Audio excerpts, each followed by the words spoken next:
بسم الله الرحمن الرحيم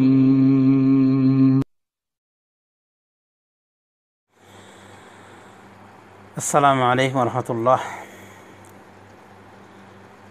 إن الحمد لله نحمده ونستعينه ونستغفره ونعوذ بالله من شرور أنفسنا ومن سيئات أعمالنا. من يهده الله فلا مضل له ومن يضلل فلا هادي له، وأشهد أن لا إله إلا الله وحده لا شريك له، وأشهد أن محمدا عبده ورسوله. يا أيها الذين آمنوا اتقوا الله حق تقاته ولا تموتن إلا وأنتم مسلمون. يا أيها الناس اتقوا ربكم الذي خلقكم من نفس واحدة وخلق منها زوجها وبث منهما رجالا كثيرا ونساء، واتقوا الله الذي تساءلون به والأرحام إن الله كان عليكم رقيبا. يا أيها الذين آمنوا اتقوا الله وقولوا قولا سديدا يصلح لكم أعمالكم ويغفر لكم ذنوبكم، ومن يطع الله ورسوله فقد فاز فوزا عظيما.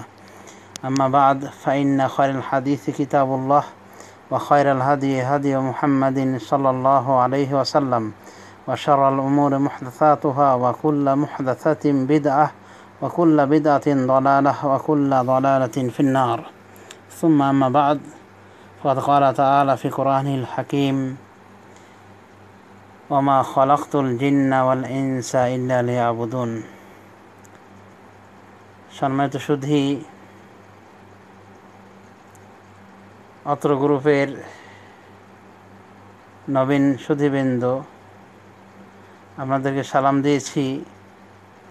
সালামের সাথে জানাই আপনাদেরকে উষ্ণ অভ্যর্থনা, স্বাগতম এই গ্রুপে। আপনারা সত্যিই মারহাবা পাওয়ার যোগ্য, কারণ আপনারা এই গ্রুপে নিজে থেকে নিজেদের নামকে অ্যাড করেছেন একটি মহৎ উদ্দেশ্যকে কেন্দ্র করে। সেটি হলো জ্ঞান আহরণ করা, জ্ঞান অর্জন করা। যে জ্ঞান অর্জন করা রাসূলুল্লাহ সাল্লাল্লাহু আলাইহি ওয়াসাল্লাম ফরজ করে দিয়েছেন। রাসূলুল্লাহ সাল্লাল্লাহু আলাইহি ওয়াসাল্লাম বলেন, তালাবুল ইলমে ফরিদাতুন আলা কুল্লি মুসলিম। ইলম অর্জন করা প্রত্যেকটি মুসলিমের উপর ফরজ। তো এই ফরজ ইলম এর সীমারেখা কতটুকু? উলামায়ে দ্বীন বলেন যে যতটুকু ইলম অর্জন না করলে নিজের সাথে সংশ্লিষ্ট ইবাদতগুলি আদায় করা সম্ভব নয়, ততটুকু ইলম অর্জন করা ফরজ। সেই হিসেবে বলা যায় যে কলেমা, নামাজ, যাকাত, রোজা, হজ, এ বিষয়গুলি অর্থাৎ ইসলামের 5টি রুকন সম্পর্কে আমাদের জানা ফরজ।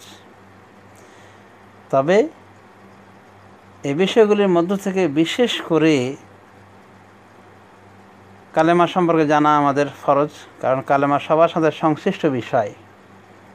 অতএব কালেমার অর্থ জানতে হবে। যেমন আশহাদু আল্লা ইলাহা ইল্লাল্লাহু ওয়াহদাহু লা শারীকা লাহু ওয়া আশহাদু আন্না মুহাম্মাদান আবদুহু ওয়া রাসূলুহু, এর অর্থ কী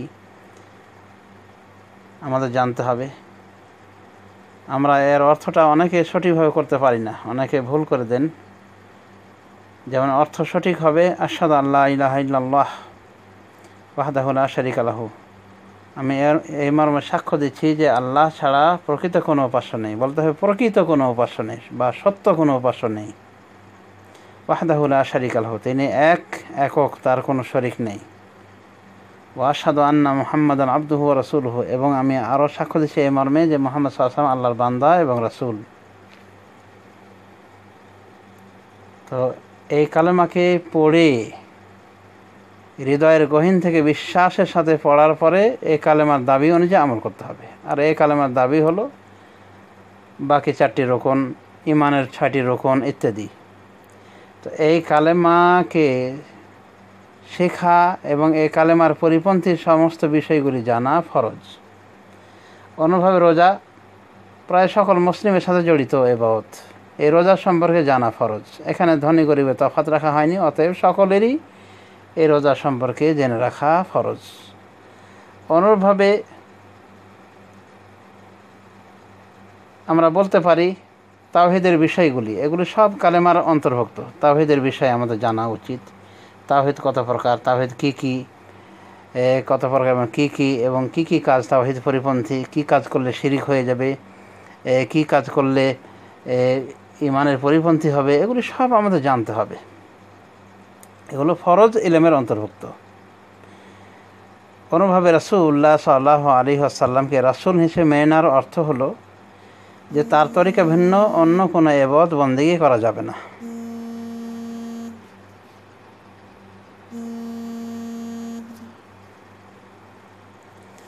তার তরিকা ভিন্ন অন্য কোনো ইবাদত করা যাবে না।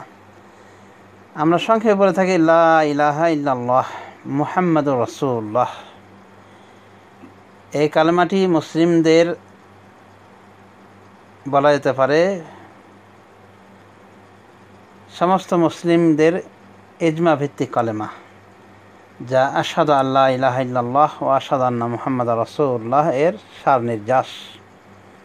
এবং এই মর্মে বেশ কিছু জয়ীফ জাল হাদিস এসেছে, ওগুলো একটা সহিভাবে প্রমাণিত নয়। তবে এই কালেমাটির উপরে মুসলিমগণের ইজমা রয়েছে। আল্লামা ইমাম ইবনে হাজম রহমতুল্লাহ আলাইহি তিনি তার মহাল্লা গ্রন্থে এই মর্মে আলোকপাত করেছেন যে এই কালেমাটি সমস্ত মুসলিমগণ মেনে নিয়েছেন। উনি কত হিজরির আলেম, আজ থেকে 700-800 হিজরির পার হয়ে গেছে তার মৃত্যুর ওপর। তো উনি এই কালেমাটি সম্পর্কে বলেছেন যে এটা মুসলিমদের ইজমা হয়ে গেছে এই কালেমার উপরে। সুতরাং আশহাদু আল্লা ইলাহা ইল্লাল্লাহ ওয়াহদাহু লা শারীকা লাহু ওয়া আশহাদু আন্না মুহাম্মাদান আবদুহু ওয়া রাসূলুহু বা আশহাদু আল্লা ইলাহা ইল্লাল্লাহ ওয়া আশহাদু আন্না মুহাম্মাদান রাসূলুল্লাহ, এই কালেমাটি দিয়ে যেমন একজন অমুসলিমকে ইসলামে দীক্ষা লাভ করানো যায়, ঠিক এর সংক্ষিপ্ত রূপ লা ইলাহা ইল্লাল্লাহ মুহাম্মাদুর রাসূলুল্লাহ দিয়েও একজন অমুসলিমকে ইসলামে দীক্ষা লাভ করানো যাবে। তো এই কালেমার অর্থ কী? লা ইলাহা ইল্লাল্লাহর অর্থ কী? আল্লাহ ছাড়া প্রকৃত কোনো উপাস্য নেই, তার মানে ইবাদত শুধু হবে আল্লাহর। আর ওয়া আশহাদু আন্না মুহাম্মাদান আবদুহু ওয়া রাসূলুহু, যার সংক্ষেপ রূপ মুহাম্মাদুর রাসূলুল্লাহ, এর অর্থ কী? তার মানেই হলো যে রাসূলুল্লাহ সাল্লাল্লাহু আলাইহি ওয়াসাল্লাম সম্পর্কে আমরা কয়েকটি বিষয়ে বিশ্বাস রাখব। তার যাবতীয় নির্দেশ পালন করতে হবে, তিনি যা নিষেধ করেছেন সেটা থেকে বিরত থাকতে হবে। তিনি যে সমস্ত খবর দিয়েছেন, আমাদেরকে বার্তা বাতলিয়ে দিয়েছেন আগাম ভবিষ্যতের বা জান্নাত জাহান্নাম মর্মে যা কিছু বলে দিয়েছেন, আমাদেরকে বিশ্বাস করতে হবে। আরেকটা আইটেম হলো তার তরিকা ব্যতীত আল্লাহর ইবাদত করা যাবে না। তো এই বিষয়গুলি আমাদেরকে জানতে হবে, কলেমার ভিতরেই চলে আসে। এরপরে সালাতের বিষয়ে সবার কম বেশি জানতেই হবে। বিশেষ করে বালেগ হওয়ার পর জানা সকলের উপর ফরজ যে সালাত কিভাবে আদায় করতে হবে, সালাত আদায় করার তরিকা কী, কীভাবে অজু করতে হবে, সালাতের জন্য অজু বানাতে হবে, কীভাবে নামাজ পড়তে হবে, কীভাবে কেরাত করতে হবে, কীভাবে রুকু সিজদা করতে হবে। তারপরে সালাতের রুকনগুলি সম্পর্কে আইডিয়া রাখতে হবে, সালাতের সুন্নতি বিষয়গুলি আইডিয়া রাখতে হবে। এক কথায় সালাত কিসে কিসে পূর্ণাঙ্গ হয়, কিসে কিসে নষ্ট হয়ে যায়, এই সমস্ত বিষয়গুলি জানতে হবে। কারণ এখানে ধনী গরিবের তফাৎ ব্যবধান রাখা হয়নি। তাহলে কলেমা, নামাজ, অনুভাবে রোজা, এই বিষয়গুলি সকলের জানা ফরজ। এই বিষয়গুলি সম্পর্কে সকল মুসলিমের জানা ফরজ, কারণ এইগুলি সকলের উপরে প্রযোজ্য, সকলের উপরে আল্লাহ ফরজ করে দিয়েছেন বালেগ হওয়ার পর বিশেষ করে। বাকি থাকলো জাকাতের বিষয়। জাকাতের বিষয়ে আমরা বলবো না যে জাকাতের খুঁটিনাটি বিষয়ে জানা ফরজ, বরং এতটুকু আমাদের জানলেই হবে যে এটা ইসলামের একটি রোকন, গুরুত্বপূর্ণ রোকন। তবে আল্লাহ রাব্বুল আলামিন যার মালে জাকাত ফরজ করেছেন তাকে জানতে হবে। যাকে আল্লাহ ধন সম্পদ দিয়েছেন, ধনী বানিয়েছেন, তাকে জাকাত সম্পর্কে জানতে হবে, খুঁটিনাটি জানতে হবে যে জাকাতের কে হকদার, জাকাত কীভাবে আদায় করতে হবে, কত আদায় করা লাগবে, সব কিছু তাকে জেনে শুনে আলা বাসিরা, জাগ্রত জ্ঞান সহকারে এই জাকাতের মশলা ফলো করে তাকে জাকাত আদায় করার মতো একটি গুরুত্বপূর্ণ ইবাদতে নামতে হবে। কিন্তু আমরা বলবো না একজন মিসকিনকে যে না তোমার জাকাত সম্পর্কে জানা ফরজ হয়ে গেছে, বলবো না, ও মিসকিন। তবে এই জাকাত সম্পর্কে জানতে হবে বড় বড় ওলামায়ে দ্বীনকে, যাদেরকে আল্লাহ রাব্বুল আমিন জ্ঞান দিয়েছেন, এটাকে বলে ফরজে কিফায়া। মানে কিছু লোক জানলে, ভালোভাবে ফয়সালা দিতে পারলে বাকিদের জিম্মাদারিত্ব থেকে তারা মুক্তি, রেহাই পেয়ে যাবেন। অর্থাৎ জানতে হবে কিছু উলামায়ে দ্বীনকে এই জাকাত বিষয়ে, যারা গভীরভাবে জানবে। কোনোভাবে তাদেরকেও জানতে হবে যারা এই জাকাতের মালিক হয়েছে, জাকাত দেওয়ার যোগ্যতা অর্জন করতে পেরেছে।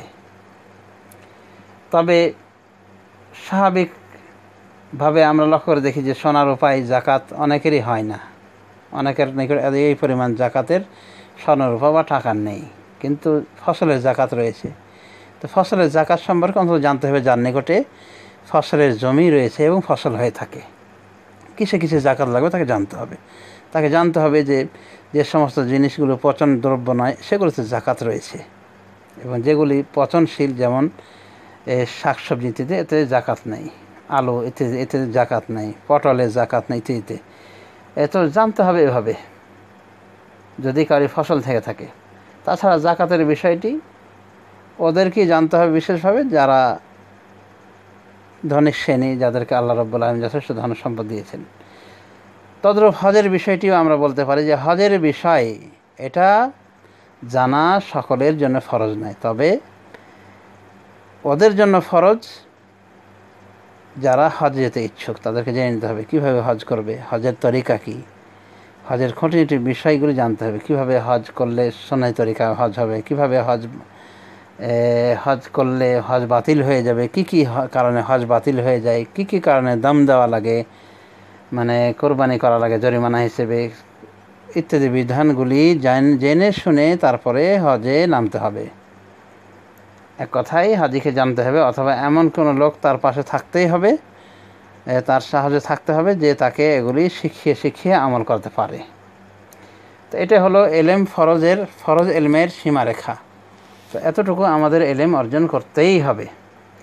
তো আমরা বলতে পারি যে বিল জুমলা, অ্যাভারেজ আমাদের ওপর এলেম অর্জন করা ফরজ, এবং এই ফরজ ইলমগুলির মধ্যে সর্বপ্রথম পড়ে ইলম তাওহীদ, তাওহীদের এলেম। তাওহীদের এলেম আমাদেরকে সর্বপ্রথম জানা উচিত, কারণ আল্লাহ রাব্বুল আলামিন তার রাসূল সাল্লাল্লাহু আলাইহি ওয়াসাল্লামকে লক্ষ্য করে বলেন, ফালাম আন্নাহু লা ইলাহা ইল্লাল্লাহ, আপনি জেনে নিন যে আল্লাহ ছাড়া প্রকৃত কোনো উপাস্য নেই। অতএব আল্লাহ তার রাসূলকে বলতেছেন যেহেতু যে আপনি জেনে নিন যে আল্লাহ ছাড়া প্রকৃত কোনো উপাস্য নেই, তো আল্লাহ তার রাসূলকে জানতে বলছেন এ তাওহীদ সম্পর্কে। তো তিনি যদি তাওহীদের মহতাজ হতে পারেন, তাহলে আমাদের আরও কত মহতাজ হওয়া দরকার, আমরা আরও কত মুখাপেক্ষী, তাওহীদ বিষয়ে জ্ঞানের কত আমাদের অভাব, আরও আমাদের কত প্রয়োজন রয়েছে। তো এই তাওহীদের জ্ঞান সর্বপ্রথমে আমাদেরকে জানতে হবে, এবং এটা আগেই বলেছি যে কালেমার ভিতরে চলে আসবে, যেটা ইসলামের প্রথম রুকন, এমনকি ঈমানেরও রুকন, কারণ ঈমান রুকনের ভিতরে আল ঈমান বিল্লাহ রয়েছে। তো ঈমান বিল্লাহ কেমন করে হবে যদি ঈমান আমাদের যদি ঠিক না থাকে, আল্লাহর উপর যদি বিশ্বাস আমাদের ঠিক না থাকে, আমরা যদি শিরিকবাদী হয়ে থাকি, তো আল্লাহর প্রতি ঈমানই তো ঠিক হবে না। তো দেখা যাচ্ছে তাওহীদের বিষয়টি ঈমানের যেমন প্রথম রুকন, ঠিক ইসলামেরও প্রথম রুকন। তো তাওহীদ বিষয়ে জ্ঞান আমাদেরকে জানতে হবে, কোন কাজগুলি তাওহীদ ভিত্তিক তাওহীদ হয়, কোন কাজগুলি করলে তাওহীদ হয়, এবং কোন কোন কাজগুলি করলে তাওহীদ পরিপন্থী হয়, কোনটা শিরিক, কোনটা তাওহীদ অনুভাবে, কোনটা বিদআত, কোনটা সুন্নাহ, এই সমস্ত বিষয়ে আমাদের জ্ঞান রাখতে হবে। কারণ জান্নাতে যাওয়ার জন্য দুটি বাহন, দুটি প্রসিদ্ধ বাহন, একটি হলো তাওহীদ, আরেকটি হলো সুন্নাহ। জাহান্নামে যাওয়ার দুটি বাহন, একটি হলো শিরিক, আরেকটি হলো বিদআত। তাই আমাদেরকে জানতে হবে কোনটি তাওহীদ, কোনটি শিরিক, কোনটি সুন্নাহ, কোনটি বিদআহ। তাওহীদ এবং সুন্নাহকে জেনে আমরা আমলে পরিণত করব, শিরিক এবং বিদআতকে জেনে আমরা সতর্ক থাকব। তো যা হোক, ইলমের কোনো বিকল্প নেই, এলেম অর্জন করতেই হবে আমাদেরকে, এবং এই এলেমের অনেক গুরুত্ব রয়েছে, ফজিলত রয়েছে। গুরুত্ব তো বুঝতেই পারলেন যে এলেমবিহীন আমাদের চলা মানে অসম্ভব। এলেমবিহীন কোনো কথা বলা আমাদের জন্য হারাম এবং সঠিক কথা বলা সম্ভব নয়। শাইখুল ইসলাম ইবনে তাইমিয়া রাহমাতুল্লাহ আলাইহি বলেন, যে ব্যক্তি বিনা এলেমে কথা বলবে শরীয়ত সম্পর্কে সে মিথ্যাবাদী, যদিও সে মিথ্যা বলার ইচ্ছা না করে। কথা চিন্তা করে দেখেন, যে বিনা এলেমে কথা বললেই মিথ্যাবাদী হয়ে যাবে, যদিও সে মিথ্যা বলার চিন্তা না করে। যেমন যদি কেউ বলে দেয়, আন্দাজে বলে দেয় যে খতিবের খুতবা চলাকালীন নামাজ পড়তে নাই, নিষেধ করে। আমাদের সাথে অনেক জাহিল মুফতি, মূর্খ মুফতি বা মাযহাবী গোলামিতে যারা পরিপূর্ণ, আমরা লক্ষ্য করে দেখি যে তাদেরকে নিষেধ করা হয় জুমার খুতবা চলাকালীন নামাজ পড়তে। অথচ রাসূলুল্লাহ সাল্লাল্লাহু আলাইহি ওয়াসাল্লাম এই খুতবা চলাকালীন কেউ যদি আসে তাহলে তাকে আরও নামাজ পড়তে বলেছেন। যেমন এই মর্মের হাদিসগুলি আমরা বুখারী শরীফ দেখতে পাই, মুসলিম শরীফে দেখতে পাই। এমনকি সুলাইক আল গাতফানি নামক একজন ব্যক্তি, উনি এসে বসে গেলে রাসূল সাল্লাল্লাহু আলাইহি ওয়াসাল্লাম তাকে উঠায়ে 2 রাকাত নামাজ পড়িয়ে নিয়েছেন, তারপরে বসার অনুমতি দিয়েছেন। তো এই যে এতগুলি হাদিস থাকতো, যদি কেউ বলে যে খুতবা চলাকালীন নামাজ পড়া চলবে না, তাহলে সে অবশ্যই মিথ্যা চর্চা করলো, মিথ্যা কথা বলল। তার ফতোয়াটা হলো মিথ্যার ওপর ভিত্তিশীল, তার মানে সে মিথ্যাবাদী আন্দাজে কথা বলার কারণে। তো এইভাবেই এলেমের কোনো বিকল্প নেই। পক্ষান্তরে এই এলেম অর্জন করলে অনেক শুভ সংবাদ। রাসূলুল্লাহ সাল্লাল্লাহু আলাইহি ওয়াসাল্লাম বলেন, মান সালাকা তারিকান ইয়ালতামিসু ফীহি ইলমান সাহালাল্লাহু লাহু বিহি তারিকান ইলাল জান্নাহ। যে ব্যক্তি এলেম অন্বেষণের জন্য কোনো পথ অবলম্বন করবে, আল্লাহ তার এই এলেম অন্বেষণের বিনিময়ে জান্নাতের পথকে সহজ করে দিবেন। মুসলিম শরীফের হাদিস। আর এলেম অর্জনের পথ বিভিন্ন রকম হতে পারে। যেমন কোনো একটা ভালো নির্ভরযোগ্য আলেমের ভালো বই আপনি ফলো করলেন, এটা একটা পথ। বা ক্যাসেট সিডি ফলো করেন, এটা একটা পথ। অনুরূপভাবে বলা যেতে পারে যে এই যে হোয়াটসঅ্যাপের মাধ্যমে আমরা যে এই প্রোগ্রাম খুলেছি, এখানে প্রশ্নোত্তর যে হচ্ছে, বিশুদ্ধ প্রশ্নোত্তর, বিশুদ্ধ হাদিসের আলোকে, সুন্নাহর আলোকে এবং কোরআন কারিমের আয়াতের আলোকে, সালাফে সালেহ মানহাজের আলোকে যে ফতোয়া দেওয়া হচ্ছে, তো এটাও একটা এলেম আহরণের পথ। সুতরাং আমি আর ভূমিকা লম্বা না করে আমি বলবো যে আপনারা এই যে উদ্যোগ নিয়েছেন, আপনাদের এই উদ্যোগকে স্বাগত জানাই। আল্লাহ রাব্বুল আলামিন আমাদের সবাইকে তৌফিক দান করুন, যা আমরা জানবো শিখবো যেন আমরা সে অনুযায়ী আমল করতে পারি। আল্লাহুম্মা আমিন। আমি এতটুকু আলোচনা করে এ পর্যন্ত ইতি টানছি। আমা তৌফিকুনা ইল্লা বিল্লাহ। বাকি আলোচনা পরবর্তীতে আসতেছে।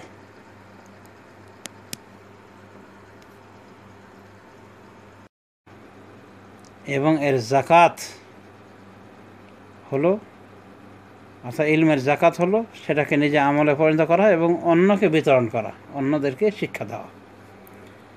অতএব আমরা চেষ্টা করব, এমনকি কোনো বিষয় যদি আমরা আমল নাও করতে পারি, তবুও অন্যদেরকে পৌঁছিয়ে দিলেও আমরা অন্তত একটা জিম্মাদারিত্ব সম্পন্ন করব বলে গণ্য হবে। অর্থাৎ প্রত্যেক মুসলিমের ওপর 2টি ফরজ: এলেম জানা, আমল করা এবং অপরকে পৌঁছিয়ে দেওয়া।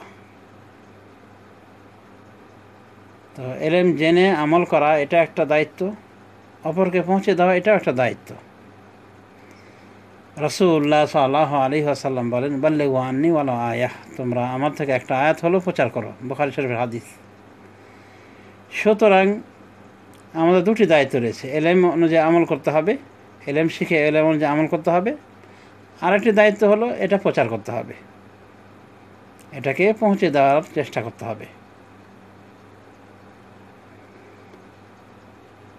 অতএব শুধু এলেম অর্জন করলেই হবে না, বরং আমাদেরকে আমল করার চেষ্টা করতে হবে যথাসাধ্য এবং প্রচার করতে হবে।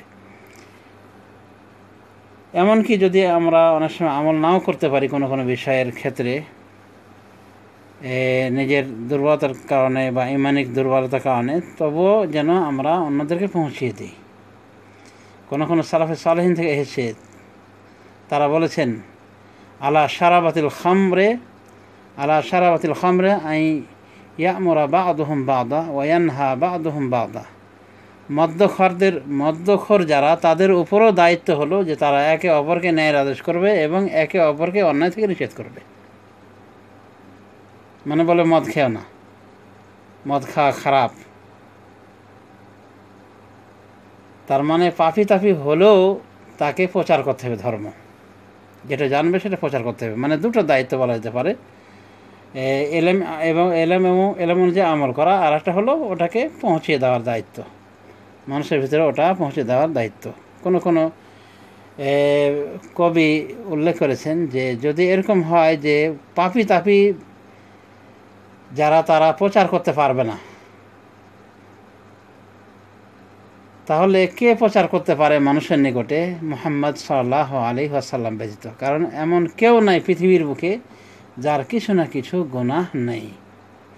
সুতরাং একেবারে দোষমুক্ত হতে হবে তারপর প্রচার করতে পারবে এমনটি নয়, বরং মোটামুটি চলনসই জীবনযাপন করলেও প্রচার করা যাবে। এমনকি নিজে পাপে জড়িয়ে থাকলেও, কোনো বিষয়ে নিজে নির্লিপ্ত থাকলেও কোনো গর্হিত কাজে, সে গর্হিত থেকে অন্যকে সতর্ক করা যায়, তবে এর প্রভাব কম হয়ে থাকে। কিন্তু এরপরও ওলামায়ে দ্বীন বলেন যে দুটো দায়িত্ব। আল্লামা ইবনে উসাইমিন রহমতুল্লাহ আলাইহি এভাবে বলেছেন যে দুটো দায়িত্ব, এলেম জেনে নিজে আমল করা, আর একটা দায়িত্ব হলো ওটা পৌঁছিয়ে দেওয়া। সুতরাং যদি কেউ এলেম জেনে সে নিজে যদি আমল না করে, সেটা একটা সে ত্রুটি করল। আর যদি সে ওটাকে পৌঁছিয়ে না দেয়, সেটা তার আরেকটা ত্রুটি। বা এলেম অর্জন করলো কিন্তু সে ওটাকে আমলে পরিণত করলো না বা পৌঁছালো না, তাহলে সে একদিক দিয়ে দায়ভার মুক্ত হবে, সেটা হলো পৌঁছে দেওয়ার, মানুষকে পৌঁছিয়ে দিয়েছে। আর যেদিকে সে অপরাধী হবে সেটা হলো যে সে নিজে কোনো আমল করলো না। সুতরাং যে ব্যক্তি এলেম অনুযায়ী আমল করে না, অনুভাবে পৌঁছায় না, অন্যদেরকে বলেও না, সে একাধিক অপরাধী। তো যাই হোক, আল্লাহ রাব্বুল আলামিন আমাদের সবাইকে তৌফিক দান করুন যেন আমরা যা জানবো সে অনুযায়ী আমল করার চেষ্টা করব। আল্লাহুম্মা আমিন। সম্মানিত সুধী, আমি আগেই বলে দিয়েছি এই গ্রুপটি খোলার আগে যে আমার অনেক ব্যস্ততা, আমি বিভিন্ন ব্যস্ততা থাকি। সরকারি একটা চাকরিতে আছি, কুয়েত সরকারি ডিফেন্স মন্ত্রণালয়ে। তো এই সরকারি চাকরির পাশাপাশি আরও বিভিন্ন গবেষণা করা লাগে। তারপরে আমার নিকটে আরও 3টা গ্রুপ রয়েছে, প্রশ্নোত্তর গ্রুপ। এই গ্রুপগুলোতে উত্তর দিয়ে থাকি। তো সবাই যদি তাড়াহুড়া করেন তাহলে কেমন হবে? এমন হবে যে প্রত্যেকেই চাই যে তার প্রশ্নটা আগে আসুক, তাদের প্রশ্ন আগে দেওয়া হোক। তখন দেখা যাবে যে আমার আমার সাধ্যের বাইরে চলে যাবে। আর আল্লাহ রাব্বুল আলামিন কাউকে সাধ্যের বাইরে কোনো বোঝা চাপান না। তো এই জন্যে ধৈর্য ধারণ করবেন, এটা আমার উপদেশ। আর প্রশ্ন ইনশাল্লাহ এক সময় পাবেনই, সবাই পাবেন ইনশাল্লাহ, তবে আগে আর পরে। এই জন্য ধৈর্য হারা হলে চলবে না। আল্লাহ রাব্বুল আলামিন বলেন, ইন্নাল্লাহা মা'আস সাবিরিন, আল্লাহ সবরকারীদের সাথে রয়েছেন। তো সম্মানিত সুধী, আপনার যে আগ্রহ ভরে এই গ্রুপে নিজেদের নাম অ্যাড করেছেন, এই জন্য আমি আবারও আপনাদেরকে স্বাগত জানাই।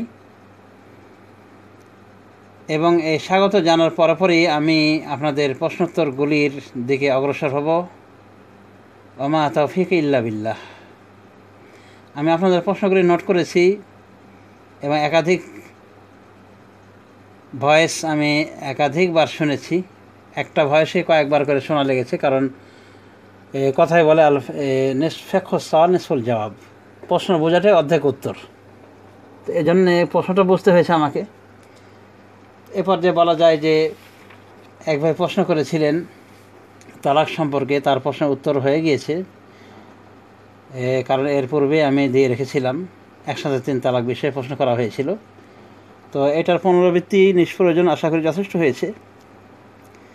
এই তালাকের বিষয়ে এতটুকু এখানে বলা যায় যে একসাথে 3 তালাক, এক তালাক বলে যে গণ্য হবে, মর্মে হাদিসটি মুসলিম শরীফ থেকে নেওয়া হয়েছে, সহিহ মুসলিমে এসেছে, ইবনে আব্বাস সূত্রে বর্ণিত। তো ইবনে আব্বাস রাদিয়াল্লাহু তাআলা আনহুমা বলেন যে রাসূলুল্লাহ সাল্লাল্লাহু আলাইহি ওয়াসাল্লামের জামানায়, আবু বকরের জামানায়, এমনকি উমরের খেলাফতে 2 সাল পর্যন্ত 3টি তালাক একসাথে দেওয়া, 3 তালাক 1 তালাক বলে গণ্য হতো। এরপর ওমর রাদিয়াল্লাহু আনহু যখন দেখলেন যে মানুষ এই তালাক নিয়ে তাড়াহুড়া করছে, তখন উনি বললেন যে মানুষ এমন বিষয়ে তাড়াহুড়া করছে যেখানে তাদের অবকাশ ছিল, স্থিরতা অবলম্বনের অবকাশ ছিল।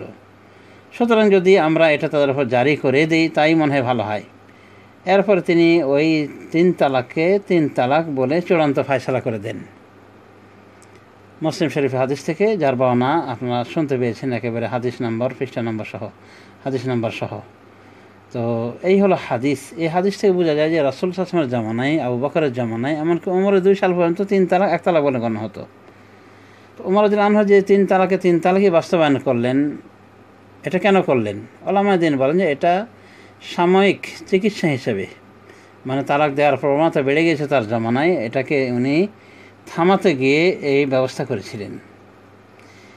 তবে লক্ষণীয় বিষয় যে ওমর রাদিয়াল্লাহু আনহু 3 তালাকে একসাথে 3 তালাক জারি করলেও কিন্তু তিনি কোনো ক্রমেই আমাদের দেশে, ভারতে, পাকিস্তানে বা বিভিন্ন জায়গায় হানাফি মাযহাবে যে চালু রয়েছে একটা মাসলা, যেদিকে ওমরের ফতোয়া অনুযায়ী 3 তালাক গণ্য করে নিলাম, আর এরপরে শুরু হলো নাটকীয় বিয়ে, নাটকের বিয়ে, মানে এক রাতের বিয়ে, নাউজুবিল্লাহ মিন যালিক, যেটাকে রাসূলুল্লাহ সাল্লাল্লাহু আলাইহি ওয়াসাল্লাম লানতি বলেছেন, লানতি বিয়ে বলেছেন। এবং যার সাথে বিয়ে দেওয়া হয় তাকে রাসূলুল্লাহ সাল্লাল্লাহু আলাইহি ওয়াসাল্লাম ভাটিয়ে পাঁঠা বলেছেন বলে সুনান গ্রন্থগুলিতে এসেছে হাদিস। তো এটা বড় লজ্জাকর বিষয়, এমনকি হিন্দুরা পর্যন্ত লজ্জা পাবে, মানে নিজের বোন, নিজের মা, নিজের স্ত্রী ইত্যাদি তাদেরকে অন্যের হাতে তুলে দেওয়া ইজ্জতের একটা অনেক বড় ধরনের কালিমা লেপন ছাড়া আর কিছু নয়। কিন্তু এরপর আমাদের সেই ধর্মের দোহাই দিয়ে এই ন্যাক্কারজনক, এই নোংরা কাজে চালু রয়েছে। অথচ ওমর রাদিয়াল্লাহু আনহু কিন্তু এটা করতে বলেননি, বরং উনি তালাকের প্রবণতাটা থামানোর জন্য ওটা সাময়িক একটা চিকিৎসা হিসেবে ওটা জারি করেছিলেন। তো ওমরের কোনো ফায়সালা রাসূল সাল্লাল্লাহু আলাইহি ওয়াসাল্লামের ফায়সালাকে রহিত করতে পারে না। আমাদের দেশের মানুষগুলি বোঝাতে চান, বিশেষ করে ওলামায়ে কেরাম বোঝাতে চান, দেওবন্দি, বেরলভী ওলামায়ে কেরাম, তারা বলতে চান যে ওমর রাদিয়াল্লাহু আনহুর জামানায় ইজমা হয়ে গেছে, মানে একসাথে 3 তালাকই হয়ে যাবে। ওমরের জামানায় ইজমা হয়ে গেছে, মানে ওমর রাদিয়াল্লাহু আনহু এই ইজমাটা জারি করেছেন, মানে তার মাধ্যমে ইজমা হয়েছে। কীভাবে? তারা বলেন যে অন্যান্য সাহাবায়ে কেরামের সামনে উনি এভাবে 3 তালাক জারি করেছেন, সাহাবায়ে কেরামদের থেকে এর প্রতিবাদ পাওয়া যায়নি। তো আমরা বলি যে ইজমা মানে সর্ববাদী রায়, মানে মুজতাহিদ ওলামায়ে গণের ঐকমত্যকে ইজমা বলা হয়। তো এই মাসআলাকে ইজমা হয়েছে না, ইজমা তো হয়নি। যদি ইজমা হতো তাহলে কেনই বা ইবনে আব্বাস এই মত পোষণ করতেন? যেমন তার থেকে বর্ণিত হয়েছে যে উনি 3 তালাকে 1 তালাক গণ্য করতেন। আবার 8 বর্ণায় 3 তালাকে 3 তালাক গণ্য করার কথাও পাওয়া যায়। তো যা হোক, এটাই বেশি প্রসিদ্ধ যে তিনি 3 তালাককে 3 তালাক গণ্য না করে 1 তালাক গণ্য করতেন।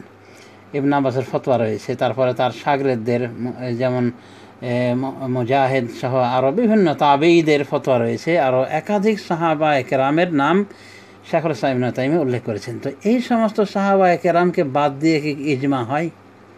এনারা কি মুজতাহিদ ছিলেন না? অতএব ইজমার দাবিটা ভুয়া। তারপরে কথা হলো যে ওমর রাদিয়াল্লাহু আনহু তো এটা বলেননি, এই বিষয়ে কি ইজমা হয়েছে যে এক রাতের জন্য বিয়ে দিতে হবে? নাউজুবিল্লাহ মিন যালিক।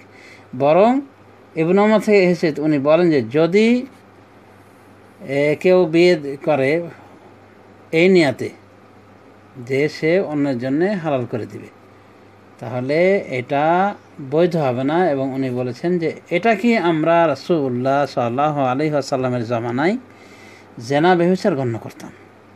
এভাবে বিশুদ্ধ সনদে ইবনে ওমর থেকে এসেছে। এবং ওমর রাদিয়াল্লাহু আনহু থেকেও পাওয়া যায় যে উনি বলেন যে আমি যদি পাই মুহাল্লাল এবং মুহাল্লাল্লাহ, মানে যে হালালা করে এবং যার জন্য হালালা করা হয়, তো উভয়কে আমি রজম করে মেরে ফেল দেব। তাহলে চিন্তা করে দেখেন যে এদিকে ওমরের ফতোয়া অনুযায়ী 3 তালাকে 3 তালাক গণ্য করছে এবং ইজমা হওয়ার দাবি করছে, আর এমন একটা কাজ করছে যেটা হিন্দু পর্যন্ত লজ্জা পায়, সেটা হলো মা বোনদের ইজ্জত তুলে দেওয়া অন্য একজনের হাতে, নাউজুবিল্লাহ মিন যালিক, এক রাতের কণ্টাকে। এটাকে ভাটিয়ে পাঁঠা বলা হয়েছে। অথচ আমার দেশের মোল্লা মুন্সিরা, দেওবন্দি আলেমরা এটাকেই বৈধ বলার চেষ্টা করেন। তবে আল্লাহ রাব্বুল আলামিন কিছু কিছু আলেমকে নাজাত দিয়েছেন এই জাতীয় ন্যাক্কার ফতোয়া থেকে। তারা এই জাতীয় ফতোয়াকে নিন্দা করেছেন হানাফি মাযহাব অবলম্বী হওয়ার পরও। এনাদের ভিতরে রয়েছেন বিভিন্ন ওলামায়ে দ্বীন, যেমন রশিদ আহমদ গাঙ্গুহি, যিনি দেওবন্দীদের মাঝে একজন সেরা আলেমের অন্তর্ভুক্ত বলা যেতে পারে। অনুরূপভাবে দেখা যাচ্ছে যে বেরলভীদের ভিতরে পীরে কারাম নামক একজন ব্যক্তি, অনুরূপভাবে আরেকজন দেওবন্দের ভিতরে কেফায়াতুল্লাহ নামে একজন আলেম, দেওবন্দি আলেম, উনিও এটাকে বলেছেন যে একসাথে 3 তালাক 1 তালাক বলে গণ্য হবে, এবং এগুলোর উনি পক্ষে যাননি, ওই হিল্লা মিল্লা। অনুরূপভাবে হিল্লা করার বিপক্ষে গিয়েছেন জামাত ইসলামের নেতা আল্লামা আবুল আলা মজলি সাহেব। উনি এটাকে নিন্দার চোখে দেখেছেন, অর্থাৎ হিল্লা একরাতের কণ্ঠাকে বিয়েটা। তো এটা আসলে একটা জঘন্য রীতিনীতি আমাদের মোল্লা মসজিদের মাধ্যমে চালু হয়েছে। আল্লাহ রাব্বুল আলামিন তাদেরকে হেদায়েত করুন। তো এটা চলবে না, ইসলাম বিরুদ্ধ কাজ, ইসলামের রুচির সাথে মোটেও মিলে না, এবং এটা ধর্মের নামে লজ্জাহীনতা। ধর্মের নামে যেমন লজ্জাহীনতা চলতেছে আমাদের দেশে, ওই কুলুক নিয়ে লজ্জাস্থান ধরে ঘোরাফেরা করা বউ বেটিদের সামনে, তো এরকম একটা লজ্জাকর বিষয়কে ধর্মের নামে হালাল করে দেওয়া হয়েছে, নাউযুবিল্লাহ মিন যালিক। অতএব একসাথে 3 তালাক সে যে কোনো অবস্থায় দেওয়া হোক না কেন 1 তালাক বললেই গণ্য হবে, এবং এই মর্মে এর আগে ইজমা হয়েছে, উমরের আগে ইজমা হয়েছে। সেটা রাসূল সাল্লাল্লাহু আলাইহি ওয়াসাল্লামের জামানায় তো কোনো ইখতিলাফই ছিল না, সম্ভাবনা রাসূল সাল্লাল্লাহু আলাইহি ওয়াসাল্লামের সাথে ইখতিলাফ করা। উমরের জামানা, আবু বকরের জামানা এইভাবে গিয়েছে যে একসাথে 3 তালাক গণ্য করা হতো। তাহলে তো আবু বকরের জামানাতে ইজমা হয়ে গেছে, হানাফি ভাইদের দাবি অনুযায়ী বড় ইজমা ওই সময়তে হয়ে গেছে। এমনকি উমরের 2 সাল পর্যন্ত একই বিধান জারি ছিল, তাহলে উমরেরও 2 সাল ইজমার, ওই পূর্বের ইজমার উপর দিয়ে গিয়েছে। সুতরাং ইজমা টিজমা কিছু নাই, এটা সব ভুয়া দাবি।